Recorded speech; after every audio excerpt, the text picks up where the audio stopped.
Mamaya. Alright guys, merong mga achievement guys. Or merong mga achievement na kailangan mo siyang i i-post sa social media. Meron mang hindi na kailangan. So depende 'yan sa negosyong pinasok mo. Okay?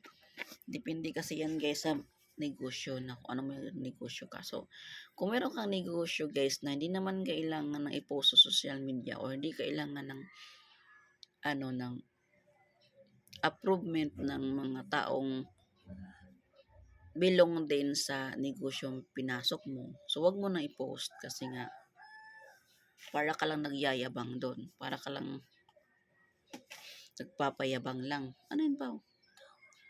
Love? Hindi ko ginagawa. So, vlog tayo habang, hindi, vlog tayo habang nandiyan ang aking bunso. Gising na kasi. So, tulad naman sa negosyo kong TPC guys, loading business. So, every time na meron akong achievement, every time na meron akong mabili sa aking load, pinopost ko talaga siya. Bakit? Kasi po rin guys, naglalaro na guys. Ayun. Doon ka sa kwarto, lakad. Lakad ka sa kwarto. So, tulad ng sabi ko guys, every time na meron akong mabili sa aking katas load, pinopost ko talaga siya guys. Bakit? Natulog na sa kwarto. Opo. Pinopost ko siya guys. Kasi nga po, ang negosyo, nabutas siya. Siguro nagkamali ng ano to, sayang naman. Tanggalin ko na nga lang. Kasi yung business namin guys sa TPC, online marketing kasi yan guys. Okay. So, kailangan mo siyang i-post sa social media mo para merong tao makakakita at masabi na hindi ka scammer. Kasi yung negosyong to, kailangan mo talaga ng tao. Kailangan mo ng membro para masupplyan ng load. Kasi kung ikaw ay supplier ng load guys, nationwide, so useless lang ang pagiging supplier mo kung wala kang sinusuplayan. So paano kami makakakuha ng mga tao sa team namin kung hindi kami magpo-post, 'di ba? Kailangan namin na mag-post at every time na meron kami mabili sa aming negosyo, sa aming kita, kailangan talaga namin i-postin, i-public namin, i-share namin na talaga namin ipagmalaki na nakabili kami ng ganyan through katas load. Okay? Para hindi ka naman mapagkamalang scammer ka kasi kung puro ka lang post ng achievement, puro ka lang katas load ganun. Plus wala kang posting about ano yung negosyo yung pinasok mo, ano yung load, ano yung TPC. Kung wala kang makikita sa wall mo, kapagkamalan ka talagang scammer. So, ito naman. Kung ang negosyo mo is di naman kailangan ng tao, di naman kailangan ng tauhan sa team mo, tapos nakabili ka ng ganito ganyan, o nakabili ka ng gold, nakabili ka ng motor, nakabili ka ng ang negosyo mo, hindi naman multi-level company o hindi naman online marketing o wala sa online business, so wag mo nang i-post kasi nga po, ang mga madlang people, isa lang sasabihin ng mga yon. Either ikaw ay nasa online business o nasa online marketing o nasa MLM company or nasa negosyong di naman kailangan ng tao, isa lang sasabihin ng mga taong mga madlang people is mayabang ka or nagpapayabang ka. Yun talaga ang number one na nasa isip nila guys. Pero kung ikaw mismo sa sarili mo, alam mo kung ano yung purpose, kung bakit mo pinost yung bagay na yan, hindi ka masasaktan. Hindi ka matatablan sa mga sinasabi nila. Kasi alam mo sa puso at saka sa isip mo kung ano yung purpose mo doon, bakit pinost mo yung isang bagay. Alright guys, now, so nag-chat na yung mga team ko. Maya na kay team, magpa-vlog pa ako. So, marami akong mga post guys na True Katas TPC. Alam ko naman na marami diyan na, yabang nito. Maraming gumaganon. So, wala akong pakialam kasi alam ko naman sa sarili ko kung ano yung purpose ko, bakit ako nagpo-post ng ganon.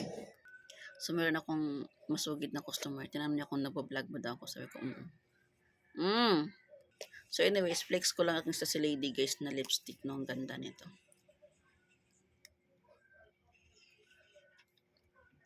So, ang lipstick ko talaga guys, binabagayan ko lang kasi gawa ng balat ko. Binabagayan ko lang din talaga. Pero ang ganda nito. Sa si Lady. Available yan sa aking TikTok shop. So, saan na ba tayo? So, sabi ko, marami na akong achievements o nabili sa aking True Katas TPC load at proud ako na ibahagi o i-post sa aking social media na nabili ko yon, na achievement ko yon. Talagang proud na proud ako. Wala akong pakialam kung anong sasabihin ng ibang mga tao na nagmamayabang lang yan, ang yabang naman to, pati ba naman ulam i-post na katas load. Yes, of course, yes. Proud ako dun guys kasi nga po, sabi nga nila, kung ang negosyong kinakaya, hindi pinagpapala. So ako, talagang hindi ko kinakaya yung negosyo kong load. Sabihin nila, ano ba yan? Load lang naman negosyo mo. Magkano naman tubo dyan? 5 pesos. Kasi wala ng 3 pesos ngayon, guys. Sa akin wala ng 3 pesos. Iwan ko na sa iba kung may 3 pesos pa ba. Pero sa akin wala na. Kahit anong sabihin nila, guys, na yun lang ang negosyo ko. Pero, yung nagsabing ganon, for sure, gumagamit din ng load. So, bago mo i-down, bago mo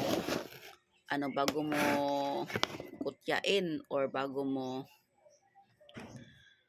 ano yung negosyo meron ako, make sure na hindi ka gumagamit ng load kahit kailan.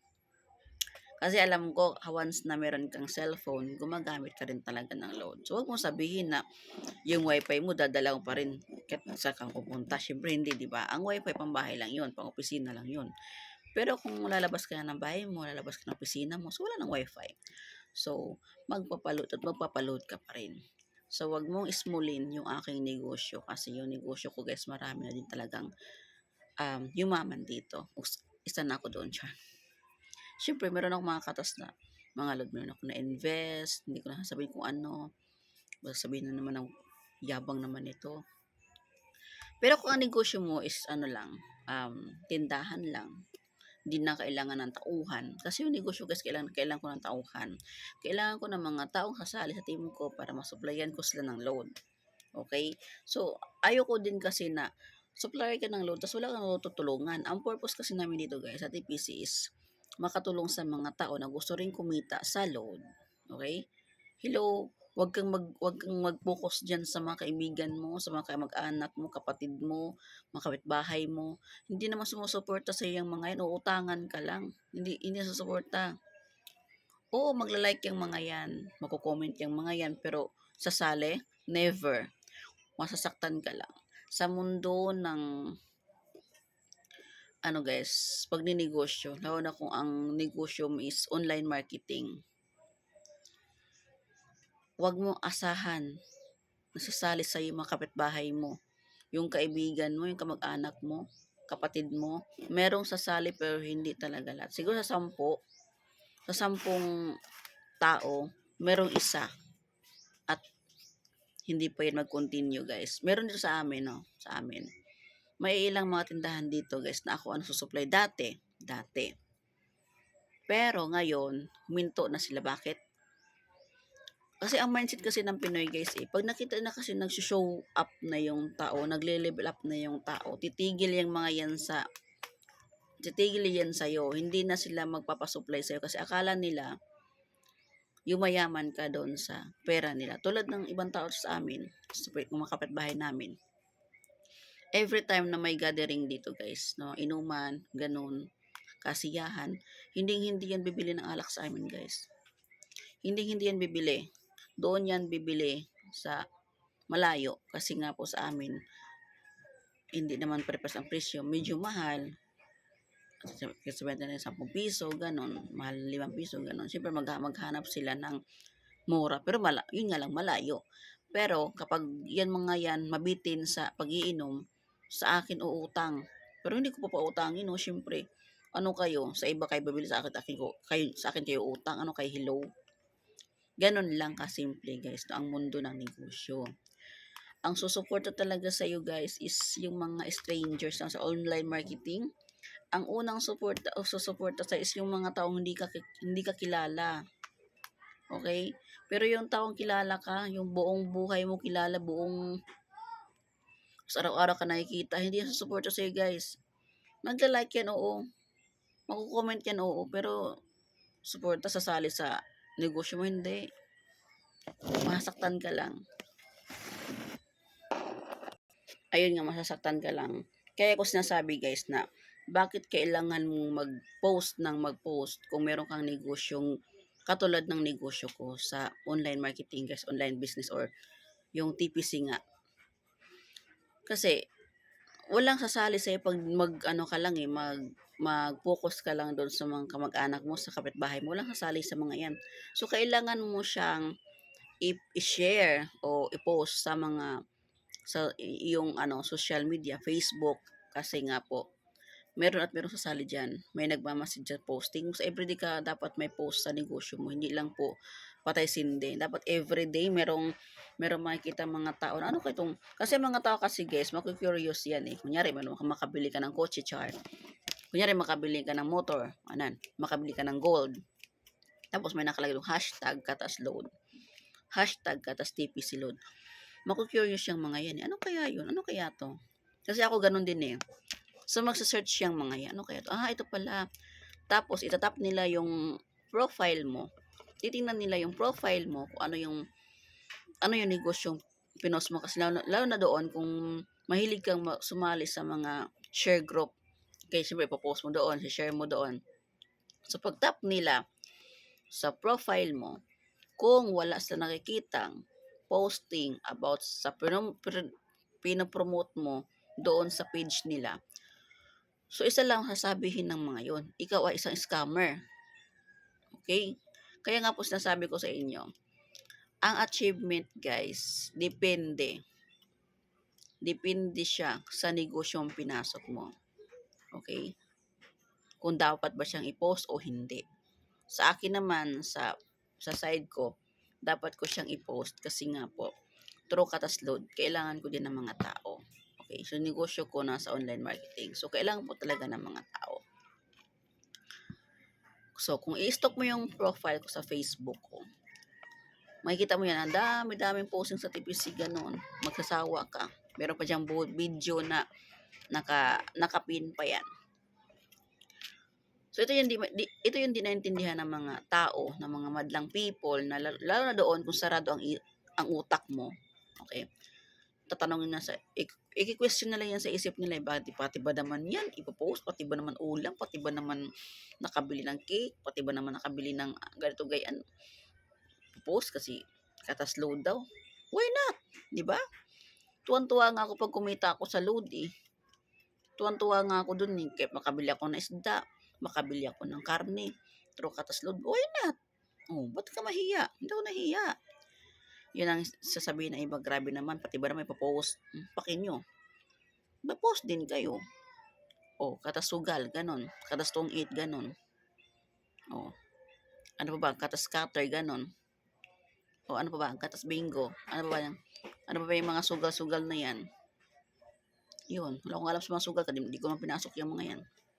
Mag-post din kayo. Tingnan natin kung hindi kayo tatawanan ng madlang people. Kung yan ang mga post nyo na nabili nyo dahil sa pagsusugal.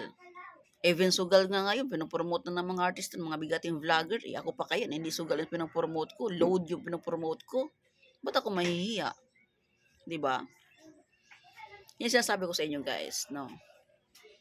Ang pagpo-post ng achievements, depende sa negosyong pinasok mo. Okay? Hindi po pagmamayabang ang tawag doon.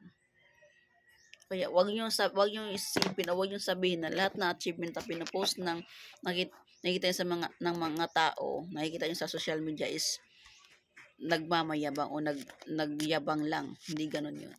May negosyo yung mga yan at gusto patunayan sa mga badlang people na sila ay legit at hindi po scammer. At lalong hindi po sila nagpapayabang lang. Tandaan niyo po yan.